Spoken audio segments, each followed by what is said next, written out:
Ndị Achalla dị n'okpuru ọchịchị ime obodo Awka North na Anambra steeti abagidego na ngagharị udo nke buru ha wee gaa n'obi gọọmenti steeti a nke dị n'Awka iji wee gosipụta na obi adịghị ha mma ma ọlị gbasara ya bụ ozi nke otu kọmitii ahụ eguzobere maka ịhụ na nsogbu oke ala ndị Achalla na Urum na-enwe ga-abịa n'isi njedebe wegara n'ihu gọọmenti Anambra steeti. Ka Emela Okonkwo kọtọpụrụ gị akụkọ a.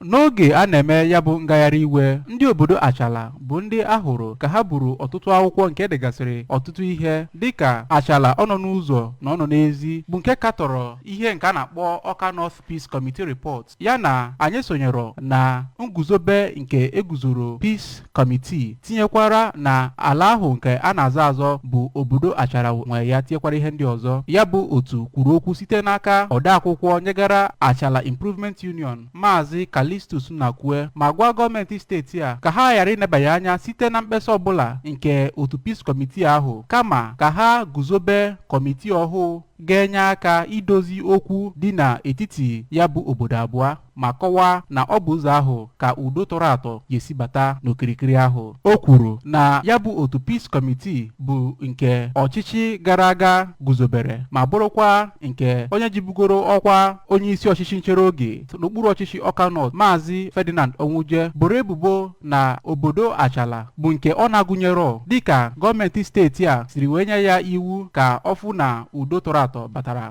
ma kọwaa na kemgbe ejiri wee na-eme ọgbakọ bụ ọgbakọ rugoro ugboro 26 na onwero otu onye n'obodo Achalla sonyere n'ime ya. Maazị Nnakwue kọwara aka na-achị steeti a gọvanọ Chukwuma Soludo dịka onye udo nakwa onye ikpe nkwụmọtọ ma nwee olileanya na site na ọsọ gọọmenti a ga-agbata na a ga-enwe ikpe nke ziri ezi. Onye ọzọ n'obodo ahụ Pastọ Joseph Nnalue kọwara na ọtụtụ ndị sonyere na ya bụ otu Peace Committee bụ ndị bịa kpọọ oke na ya bụ ala Ochookwa nke a na-azọ azọ mana emerọ ka ndị obodo Achalla marụ maka ya ma kpọkwue gọọmenti steeti a ka ha gbatara ha ọsọ enyemaka ma na-ebanye anya na ya bụ okwu ọsọ ka udo tọrọ atọ wee bata na ya bụ okirikiri. Ndị obodo ahụ mechara wee nyefee ya bụ akwụkwọ plakad nakwa edemede nke ha dere nyegara gọọmenti steeti a n'obi gọọmenti nke dị n'Awka.